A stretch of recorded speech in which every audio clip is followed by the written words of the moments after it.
Hey, what's going on, everybody? My name's Carlos. And I'm Ernie. We hope you're doing well, staying healthy, hanging in there.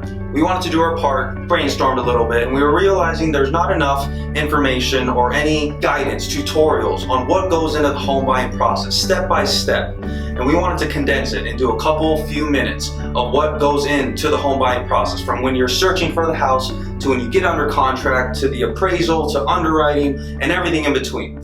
So we want to give you a phase-by-phase kind of skit-like video of what goes into it. And we'll start with step one right now.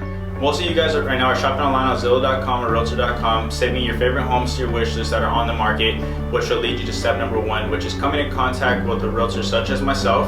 I like to have a 10 to 15 minute conversation with you to go over your goals, your wants, your needs, and also build out a timeline for you. This is all useful information for myself and the lender, which should be step number two of getting pre-qualified. All right, step number two, pre-qualification. So you have about another 15-20 minute conversation with myself, which will jump into the more financially specific things to you. We'll look at your credit report, we'll talk about employment, and then we'll talk about down payment. And depending on the information we talk about during that session, will give me the best indication of what's the best program for you, what's a comfortable maximum monthly mortgage payment you're okay making given your other monthly debts and liabilities. And as long as you're okay with those estimated payments, estimated interest rate, and estimated sales price we're good to shop for, I can then issue your pre-qualification letter to your agent, which is essentially your golden ticket to then go out and start submitting offers, negotiating sales prices, which brings us to step number three, which is the negotiation and contract phase. Congratulations guys, you're pre-qualified, and now it's time to go house hunting, which leads to step number three. It could be the first house, it could be the 100th house. We want to make sure we find a house that best fits your wants, your needs, and one that you truly love. Once you find that perfect house for you, negotiations begin. During this negotiation period, we'll be negotiating the purchase price, closing costs, earnest money deposit, and inspection period. Once we come to agreement with the seller, our 10-day inspection period begins. During this 10-day inspection period, we'll be finding any issues with the house, and we'll be negotiating with the seller to fix these issues if there is any. If the seller is unwilling to fix any of these issues, we can pull out any time during these 10 days. If we come to an agreement with the seller, now it's time to lead to step number four, which is the pre-approval and underwriting process. Congratulations, once again, we're under contract.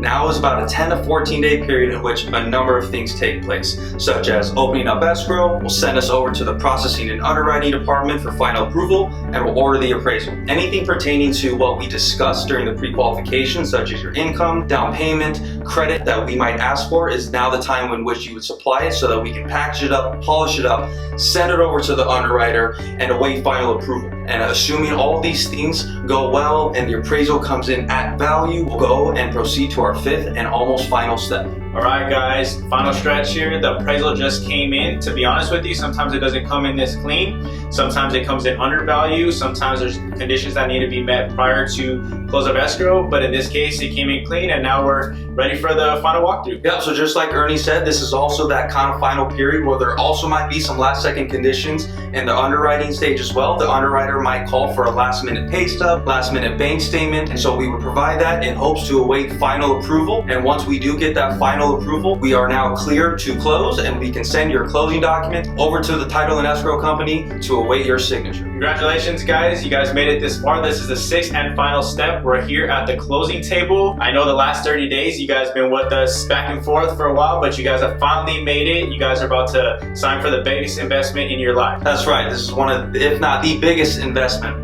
many people embark on. So we want to make sure that you do it the right way and that you went step by step. And we appreciate you being patient with us, helping us help you, guide you through what it takes to be a homeowner. So now that you sign the closing documents, last but not least, the loan needs to fund, and then the deed needs to be recorded. That takes a few hours, but once that happens, title and escrow will then call your agent, who will then call you, who will then give you the keys to your new home. So congratulations once again. Congratulations you guys.